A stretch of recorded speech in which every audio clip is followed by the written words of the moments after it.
Hello everyone, myself Sanjay Dambal, Faculty of Mechanical Engineering Department, welcomes you to this lecture series on Elements of Mechanical Engineering. Subject code is 18AME25, module number is 5 and the lecture number is 43. So the contents covered in the previous lecture video. So in the previous lecture we understood regarding the different lathe operations and the working principle of the lathe. So the contents to be covered in today's lecture is, so today we will be understanding the different types of milling machines and its operations here. So the learning outcome is that the student will have a better understanding regarding the milling machines and the operations that we perform on the milling machines in detail. So let us start with today's video content. So milling machine. Milling, it is nothing but a process of removing excess material from the workpiece with rotating the cutting tool to produce the flat or contoured surfaces, or else the threads, gears, slots, etc. by feeding the workpiece against the cutting tool. So here also the cutting tool is being provided opposite to the opposed to the work, and normally for the index at an indexing with the indexing mechanism you can provide the threading and the gearing, and the gears, normally the gears are produced by this milling operation. So the cutting tool used for milling operation is called the milling cutter. So here in the normally in the other operations we see the single point cutting tool, it might be the turning or else the taper turning operation. So we see the single point cutting tool, but for the milling operations, so it is a multi-point cutting tool as it contains many sharp cutting edges on its circumference, on the end face, or on both. So here a multi-point cutting tool is being used in order to perform this milling operation.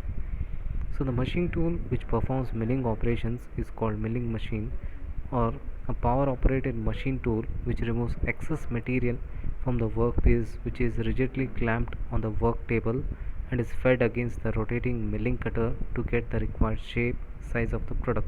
So here the workpiece is being held rigidly at the work center, whereas the threading tool is being the milling tool is being provided against the rotating milling cutter is being provided against the rigid workpiece, and the cutting operations is being performed. So here also excess material is being removed, but it performs the different profiles here as similar to the gearing. So the gear teeth are being performed, gear teeth are being formed by using this milling cutter.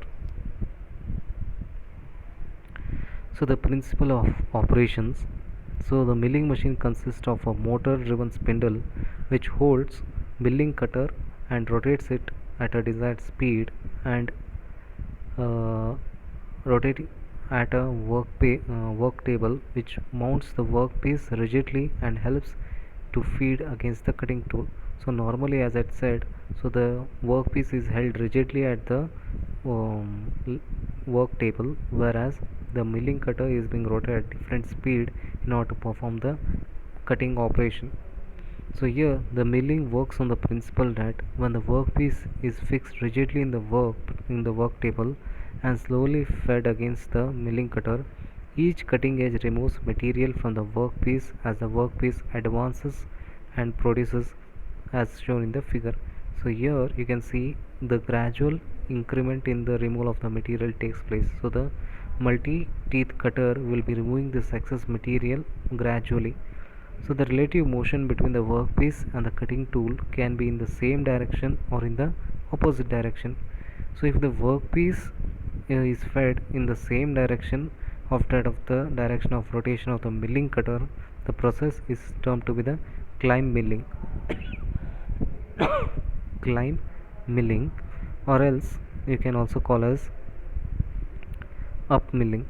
So here if the workpiece is fed in the direction opposite to the rotation of the milling cutter, the process is called up milling. If it is provided along the rotation, it is called down milling. If it is provided against the workpiece, so it is termed as up milling. So here in the above diagram you can see so the up milling and down milling operations. So here the work in the up milling we can see, so the work is fed per, in the up milling it is fed against the milling cutter, so the against the rotation of the milling cutter. But here in the down milling, so the spindle is being rotated clockwise direction, and similarly the work is being fed in the negative x direction, so hence that is along the rotation of the workpiece, so hence that is termed to be the down milling. So the comparison between up and down milling is that, so first one we'll see the direction of the feed. So in the up milling it is opposite to the cutter rotation, whereas the down milling it is in the same direction to the cutter operation. So here it is the in the opposite, here it is in the same direction. So the thickness of the chip, so minimum, so in the up milling, so it is minimum at the beginning of the cut and it is maximum at the end. So normally in the up milling what happens, so it gradual removal of the material takes place. So normally smaller chips are formed when the tool meets the workpiece, whereas when it comes in complete contact, so it removes the chips in the larger part, whereas in the down milling maximum is at the beginning and minimum is at the end. So normally it is vice versa here. So the direction of cutting force, upward direction, and this tends to the lift of the workpiece, so greater clamping force is required. So as the work is fed opposite here, so normally the workpiece needs to held very much rigidly, because it normally while rotating milling cutter will have the tendency to lift the workpiece. So in order to avoid that, so you need to clamp the workpiece very much rigidly here. So in the downward milling, so in downward direction, and this tends to keep the workpiece firmly on the table, so less clamping force is required. So in order to clamping force magnitude, it is very much minimum at the down milling end, where it is maximum at the up milling. So the chip accumulation at the cutting zone, that is ahead of the cutting tool, and interfere with the cutting process, thereby impairing the surface finish. So here the up milling will have a lower surface finish as compared to the down milling here. So here in the down milling, the tool is behind the cutting tool and no interfere with the cutting process and no damage to the surface finish. So here once the cutting is being performed, so the surface finish is superior as compared to the up milling here. So next, effect of cooling. It is difficult for effective cooling as the cutter rotates in the upper direction. The cutter carrying away the coolant along with the chip forms the cutting zone. So here what happens, providing the coolant for the upward cutting or the up milling is very much difficult, because it carries the coolant along with the chip here. So whereas in the down milling, so the effective cooling can be achieved, since the cooling can be easily reached or can reach the cutting zone. So in the up milling it doesn't reach the cutting zone because it moves away with the chip, whereas here it reaches the cutting zone and hence the cooling can be performed. So here usage, so used for hard materials like castings and forging. So normally up milling is performed on castings and forgings here, whereas the down milling are performed for the soft materials like mild steel and all. So where we require the as the material is being removed from the larger to smaller, so hence the milling cutter will be always harder, and if the workpiece is smooth softer as compared to the milling cutter, so the material removal can be easily be done. So let us see into the classification of the milling machine. So according to the construction and the working principle, so milling machines are classified as column and knee type milling machine, horizontal milling machine, vertical milling machine, universal milling machine, fixed bed type milling machine, planar milling machine, and the special purpose milling machine. So the horizontal, we'll see into horizontal or the plane milling machine.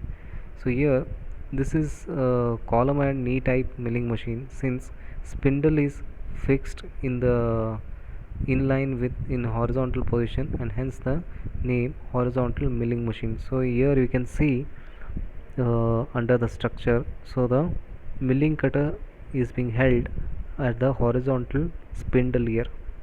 So hence it is termed to be a horizontal milling machine. So we'll see the different parts of it. The first part is the base. It is a cast iron structure which acts as a foundation of the machine, under which all other parts are mounted. So here normally the base is the needs to be stronger because it needs to consist the load of all the different parts here. So the column, so it is an integral part of the base and is made up of again the cast iron itself. It houses the power drive system, transmission system, and the spindle.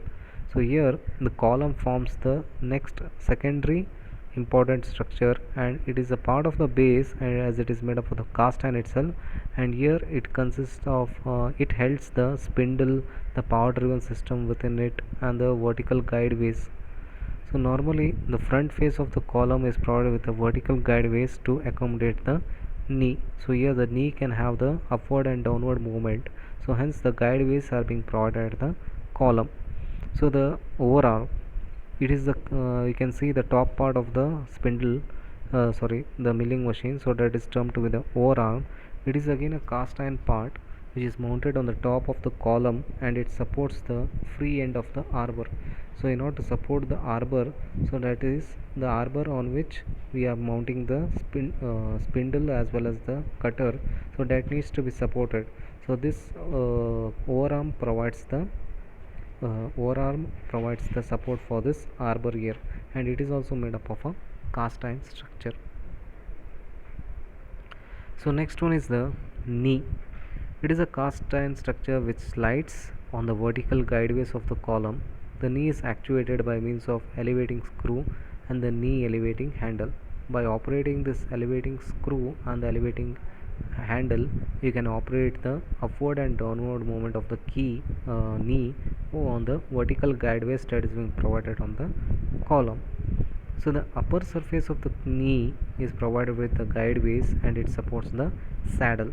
So here you can see in the diagram, so on the knee, so there is a guideways is being provided upon which the saddle is there. So hence the saddle is the next we'll see the saddle. It is a sliding part on the knee which slides by operating cross feed handle, and this is provided with the guideways on the top support of top to support the table. So here upon this saddle you are provided with the guideways, and on this guideways we can see the support table on which the workpiece is being held. So the work table, it rests on the top of the saddle, and it slides at the right angles to the saddle movement on the guideways, and it helps to feed the workpiece. So in order to feed the workpiece on the work table, so hence in order to have the movement, so the work table is being provided on the saddle. So it is provided with the T slots for holding the workpiece rigidly. So normally the T slots are being used in order to hold the workpiece at without at a rigid end. So spindle and arbor. The spindle is a cylindrical part supported by the column, and it receives the power from the motor and transmits to the arbor here. So the spindle is mounted on the column, and it receives the power, and that it transmits it to the arbor end. So arbor is a straight shaft with a tapered shank. So the tapered shank fits into the spindle on the other hand, and it's supported by the overarm. On the straight shaft, milling cutter are mounted here. So normally on the spindle and the arbor, the milling cutter is being mounted. So the workpiece is mounted on the, so coming to the working, the workpiece is mounted on the table.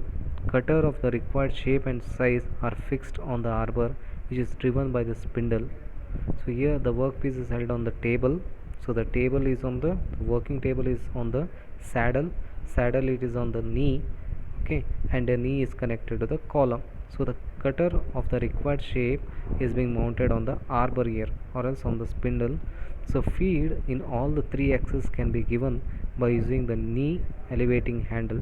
So the depth of cut is being provided by operating the knee elevating handle, and the cross slide handle for the lateral movement.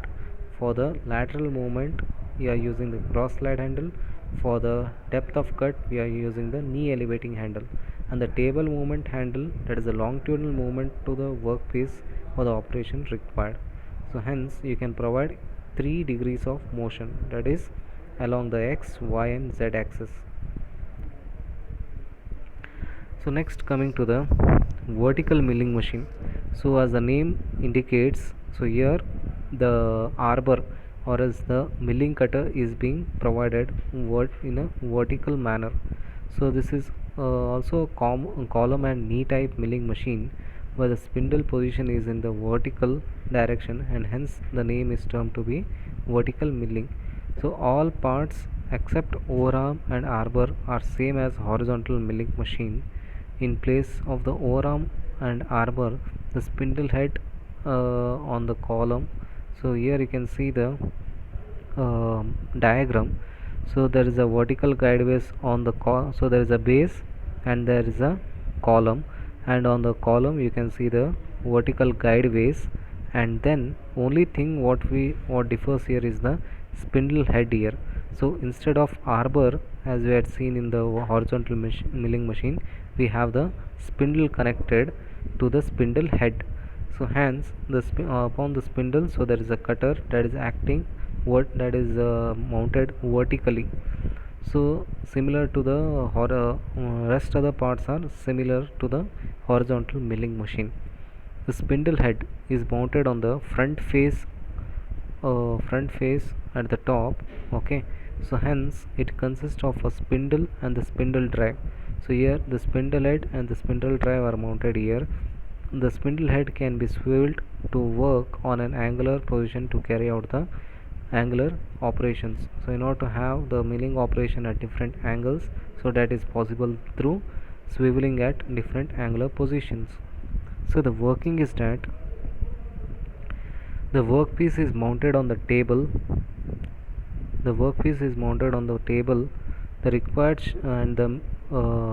shape and size are fixed on the milling cutter of required shape and size are fixed in the spindle here.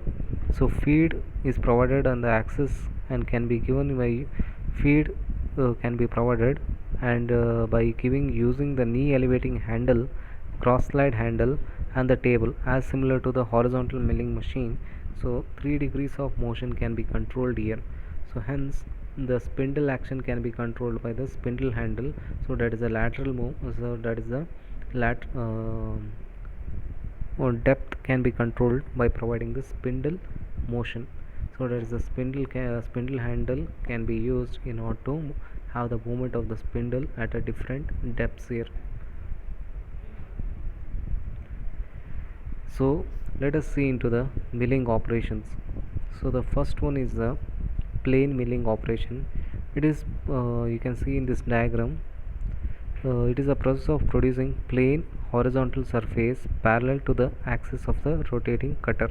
So here it is a process of producing plane horizontal surfaces in order to provide the horizontal surface parallel to the axis of rotating cutter. So this operation is being performed. The cutting tool used for this operation is called plane mill, and it has straight or helical teeth on the circumference of the cylindrical surface as shown in the figure. So here you can see either they are having a straight teeth. In the above diagram you can see they are provided at an angle, so that is at an helical angle. So hence the plane milling is performed on a horizontal milling machine. So here this milling cutter is being mounted on the milling machine, so that is on the arbor, and hence normally the horizontal milling machine is being used in order to perform this plane milling. So next one is the end milling. So it is a process of producing plane surface, slots and the pockets and shown in the figure. So here you can see in order to produce the plane surfaces, and normally most preferred one is the slots and pockets in order to provide the slots and pockets. So as similar to the drilling, so this end milling operation is being used. So the cutting tool used for this operation is called end mill, and it has straight or helical teeth on the circumference as well as the end of the tool. So not only on the circumference but also at the end of the tool you can see the straight or helical teeth. So end milling operation starts from one end of the workpiece, hence the name and the cutter axis is perpendicular to the workpiece. End milling is performed on the vertical milling machine. So normally for slotting and pocketing operations we use this end milling, and normally the end milling cutters are being used in the end milling vertical milling machines. So next one is the slot milling. It is a process of producing the slots of different shapes on the workpiece as shown in the figure. So here you can see a T kind of slot is being provided within this workpiece, so that is T slot milling. And next one is the dovetail. So different slots of different profiles can be embossed onto this workpiece by using this slot milling. So both horizontal and vertical milling machines are used for slotting here. The slide and face cutter is used in a horizontal machine to produce the plane slot. So end milling cutters of different shapes are used in vertical milling machines to produce T slots, dovetail slots and the plane slots. So hence different profile teeth milling cutters can be used in order to perform the different milling operations. So next one is the angular milling. So this is the milling operation to get plane and angular surfaces on the workpiece as shown in the figure. So in order to have the planing as well as the angular surfaces, so this angular milling operation is being performed. Angular milling is carried out on the vertical milling machine by swiveling the spindle head to the required angle or by using angular cutter on a horizontal milling machine. So here both on horizontal milling machine and on the vertical milling machine you can perform this angular milling operation. So here by swiveling this spindle in the spindle head to the desired angle, you can provide the different angular grooves within the workpiece here. So next one is the form milling. It is a milling operation to get a curved profile or contours like convex, concave or any other shape which is exactly as that of the cutter shape as shown in the figure. Depending upon what kind of profile we need, so that kind of cutter can be used here. It can be convex or concave. So the cutter used for this operation is called form mill, and it is normally used in horizontal milling machine. So here the form cutter is being mounted on the arbor of the horizontal milling machine in order to perform this form milling operation. So next one is the straddle milling. So it is a milling operation to get two parallel surfaces machined simultaneously on the workpiece.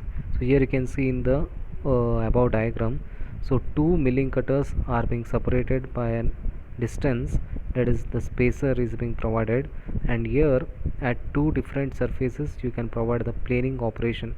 So that is the parallel surfaces can be parallel surfaces can be made at two different sections at the same time. So two or more slide or face milling cutters are mounted on the same arbor separated by a parallel distance required on the workpiece as shown in this figure. So it is not only limited for the two milling cutters, it can be many, and as per the different distances you can provide this planing operation. So this is carried out by using the horizontal milling machine. So next one is gang milling.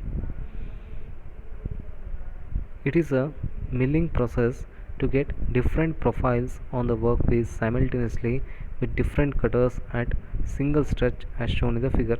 So here there is a long arbor on which you can provide the different milling cutters, and you can perform the different milling operations in one stretch here. So several types of milling cutters according to the shape of the desired work surface are mounted on the same arbor and carrying out the operation by using horizontal milling machine. So here on a horizontal milling arbor you are providing with the different milling cutters, and the different milling operations are performed at the same rotation of the spindle, that is in one stretch you can perform different milling operations on the same workpiece. So next, coming to the specifications of a milling machine. So the some of the specifications are the table overall size. So first comes the size of the table.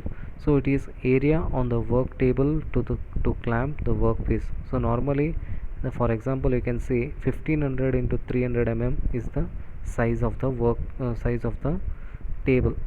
So next, longitudinal movement. It is the maximum work table movement in the x direction or in a longitudinal direction. So the work table can have both x and y movement. So what maximum movement it can have, so that is term, that is controlled, so that is being specified here. So normally you can take up to 800 So next one is the transverse movement. It is the maximum saddle movement in the y direction or in the lateral direction. So here the saddle movement in the y direction can be provided. So both in the lateral direction, example 200 So next one is the vertical movement. It is the maximum knee movement in the z direction or in the vertical direction. So here the knee, which is mounted on the guide base of the column, can have the to and fro, upward and downward movement. So hence this maximum movement what it can be provided is measured here. So normally we can take up to 380 So next, range of speed. It is the range of speed within which spindle rotates. So here the spindle, as it rotates at different speed, it provides the different speed for the milling cutters, and hence the feed and the cutting operation can be controlled here.